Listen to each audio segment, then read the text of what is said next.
আমরা আসলে সবাই জানি যে সেলিব্রিটি আর্কাইভ হচ্ছে বাংলাদেশে প্রথমবারের মতো। তো ইনভিটেশন পেয়েছি, প্লাস আমার আসলে এখানে আউটফিটও দেওয়ার কথা ছিল, বাট যেহেতু আমি ঢাকার বাইরে ছিলাম তো আমি থাকতে পারিনি, বাট দেখতে এসেছি। 18 মে আপনার জন্মদিন গিয়েছে, কেমন কাটলো আপনার জন্মদিন?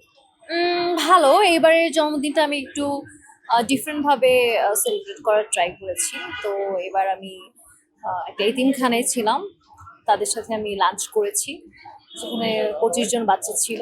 তো আমি তাদেরকে লাঞ্চ করিয়েছি, তাদেরকে কেক খাইয়েছি। এভাবে এবারের বার্থডেটা আমি সেলিব্রেট করেছি। আচ্ছা, সামনে কি কাজ নিয়ে আসছেন এবং দর্শকদের জন্য কি চমক রয়েছে?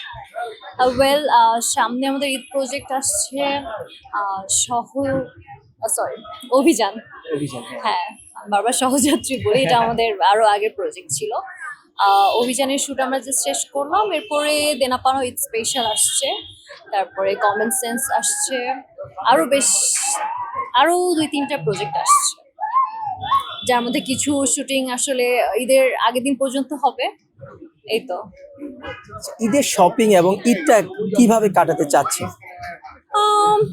এবার আসলে শপিং তো দেখা যায় আমরা অন অ্যান্ড অফ করার উপরেই থাকি, বাট ঈদ তো একটু স্পেশাল, তো ঈদের জন্য দেখা যায় যে অ্যাটলিস্ট একটা ড্রেস হলেও নেওয়া হয়। আর আমার আসলে এখন রিসেন্টলি কি হয় যে আলোকিতে এত ভালো ভালো ইভেন্ট হয়, তো শপিং মলে ঘুরে ঘুরে ড্রেস দেখার থেকে আমার মনে হয় সব থেকে মানে টাইম সেভ হয়, প্লাস ভালো ভালো অপশন পাওয়া যায় এই ধরনের ইভেন্টে। সো আমি এভাবেই আসি ইভেন্টে। সামনে বিশ্বকাপ খেলা, কাকে সাপোর্ট করছেন এবং কি কোন প্লেয়ার আপনি পছন্দ? ওকে, আমি ব্রাজিল ছোটবেলা থেকেই। আর ছোটবেলায় তো পছন্দ ছিল কাকাকে, আর এখন তো নেইমার। মেসিকে ভালো লাগে না? ভালো লাগে, বাট আসলে যেহেতু ব্রাজিল সাপোর্ট করি তো চাইলেই তো মেসিকে, আর মেসিকে আসলে সবাই সাপোর্ট করে, মেসি কোনো হেটার্স নাই।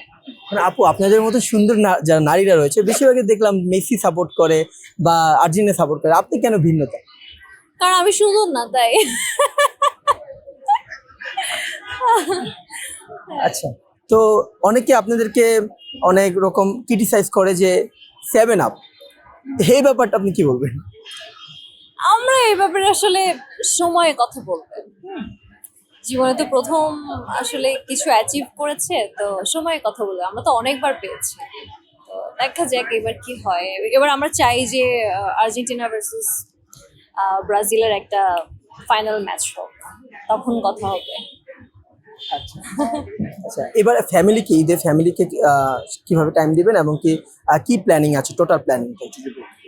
আহ, এবার ইচ্ছা মানে সবসময় যেটা হয় যে বাসায় গেলে একটু অলস হয়ে যায়, খুব লেজি হয়ে যায়, তো বাসায় গেলে ফ্যামিলির সাথে থাকবো, আম্মু রান্না করবে, আমি খাবো, ঘুমাবো, এই তো।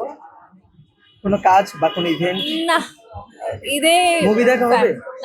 মুভি বাসায় গিয়ে আসলে, হ্যাঁ, নেটফ্লিক্স দেখা হয়। মানে আপনার সিনেমা হলে গিয়ে কোনো মুভি দেখা হয় না? হ্যাঁ, যখন মানে ঈদের আমেজটা থাকে, সব ফ্রেন্ডসরা মিলে নতুন নতুন মুভি আসে, সবগুলোই দেখা হয়, প্রতিটা মুভি দেখি। মা বাবাকে কি দেওয়া হচ্ছে বা পরিবারের জন্য কি দেওয়া হচ্ছে? আম, আমি সবসময় বাবার জন্য, আমার ভাইয়ের জন্য পাঞ্জাবি নিই, তো এবারও তাই নিব। আর মার জন্য শাড়ি অথবা কামিজ। আচ্ছা আপু, লাস্ট কোশ্চেন, অনেকক্ষণ আপনি টাইম নিচ্ছি, ধন্যবাদ।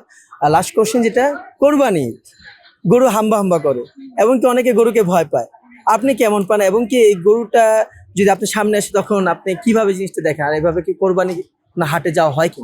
আমি কখনো হাটে যাইনি, যাইনি বিকজ আমি অনেক ভয় পাই। আর সামনে আসলে দৌড় দিব আর কি, চিন্তা ভাবনা আর কি করবো, দৌড় দিব।